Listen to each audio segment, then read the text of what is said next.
हैं, मूल्यों को सिखाएगा कौन? मूल्यों को संस्कृति सिखाएगी। और संस्कृति को सिखाएगा कौन? संस्कृति को हमारी संस्कृति सिखाएगी। अगर आपको जीवन के किसी भी पड़ाव पर अवसाद आ रहा है, समस्याएं आ रही हैं, आप पन्ने पलट लीजिए संस्कृत के ग्रंथों की, गीता के पन्ने पलट लीजिए और पढ़ लीजिए, और गारंटी ले रहा हूं कि अगर आपको उस अवसाद से निवृत्ति न मिल जाए तो आप जो कहिए सुधारता हूं। आपको किसी जीवन के पैराए पर, किसी मोड़ पर अगर आपको किसी तरह की कोई समस्या निकल करके आ रही है, व्यवहारिकता आपको सीखना है, व्यवहार में बनना है, व्यवहार का ज्ञान चाहिए, आप यहाँ के नाटक पढ़ लीजिए, नाटकों के अंतर्गत जो मंचन है उसका अनुभव कर लीजिए, उनको देख लीजिए। छोटी छोटी चीजें आपको वहां पर सिखला दी जाएंगी, बहुत बारीकी से, बहुत सूक्ष्मता के साथ कांता सम्मित उपदेश आपको कर दिया जाएगा।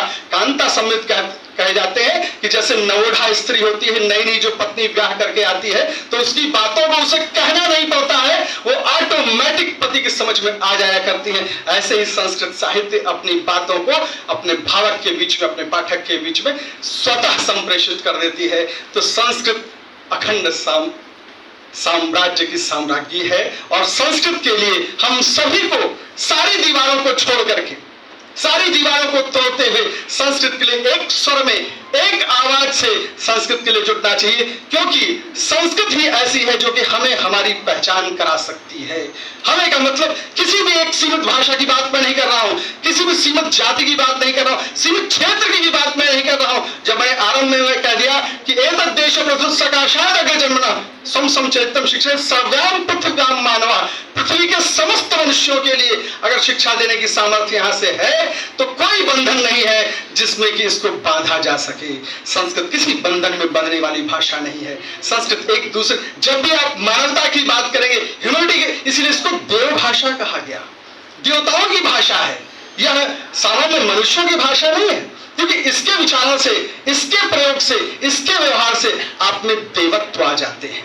ऐसा नहीं कि देवता लोग थे उसको इन चीजों को बात करते थे और देवता नहीं, ये तो एक विचारणा होगी। बताया गया कि देव भाषा के रूप में ये इसका नामांकन कर दिया गया, लेकिन वस्तु स्थिति ये थी कि इसके प्रयोग से आप में वो सारे दैवी गुण उत्पन्न हो जाते हैं जिनमें, जैसे अभी चर्चा यहाँ पर की गई, विद्वान वक्ताओं ने किया कि हमारे ये तो बहुत छोटी छोटी चीजें हैं, बहुत छोटी बातें हैं कि हमारा शोधन हो जाएगा, हमारा आरोग्य हो जाएगा, ये सब तो उसके समझिए कि बाई प्रोडक्ट्स है, उसके साथ साथ चीजें मिलने वाली हैं, ये तो स्वतः मिलती चली जाएंगी। जितनी सांसारिक उपलब्धियां हैं वो सब आपके कदमों में होंगी। यहाँ तो सांसारिक उपलब्धि छोड़िए, जितनी आध्यात्मिक उपलब्धि यदि आपको चाहिए, पाश्चात्य से लेकर के पूर्व तक अगर आपको चाहिए, तो आपको शरण में उपनिषदों के ही आना पड़ेगा, आपको शरण में संस्कृत के ही आना पड़ेगा, आपको शरण में इसी संस्कृति के आना ही पड़ेगा। इस बात को आपको मानना पड़ता है।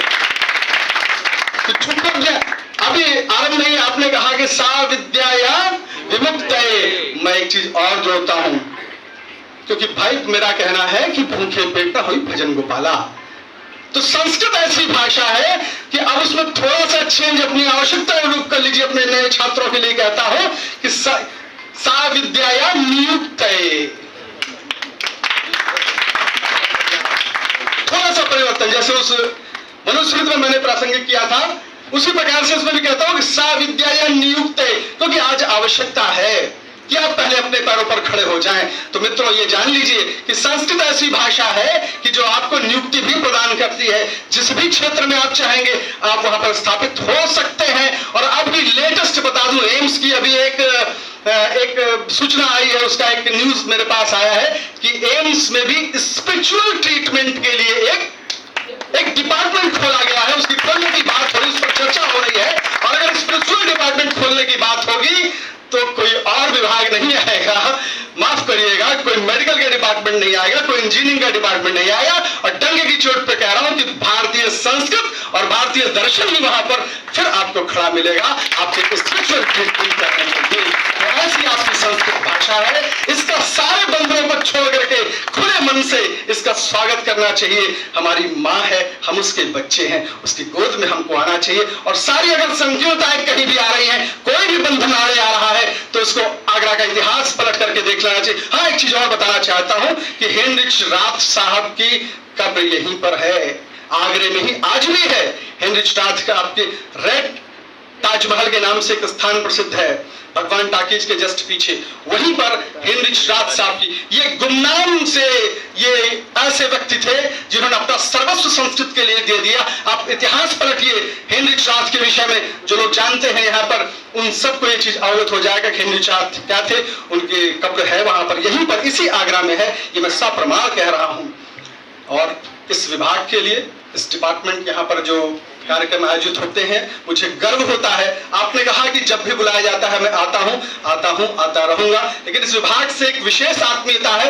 यह विभाग मैं 2021 से यहाँ पर हूँ, और जब आया था शायद पाठक जी यहाँ पर कुलपति थे, और उन्होंने ही इस विभाग में जो नियुक्तियां हुई हैं, जिन लोगों का नाम आप लेते हैं, उनकी नियुक्तियों में मुझे आमंत्रित कर लिया था कि मैं वहां पर उन नियुक्तियों के अतिथि वक्ताओं की नियुक्तियों के लिए मैं विशेषज्ञ के रूप में आमंत्रित था। तो ये मेरा सौभाग्य था, और उन लोगों ने आज ऐसी स्थिति खड़ी कर दी कि पूरा संस्कृतमय वातावरण हो गया है। इसके लिए उनको मैं साधुवाद देता हूँ। 2021 से आज तक खरे साहब की नियुक्ति और वर्षा रानी जी कहा गई, उनका भी, उनकी नियुक्ति में मेरा भी, उस आहुति में मेरा योगदान रहा। इसके लिए मैं साधुवाद और धन्यवाद देता हूँ, अपने आप को सौभाग्यशाली मानता हूँ। और उसके साथ साथ यहाँ पर उत्प्रेरित करने वाला, चूंकि शीर्ष पे यदि बैठा हुआ व्यक्ति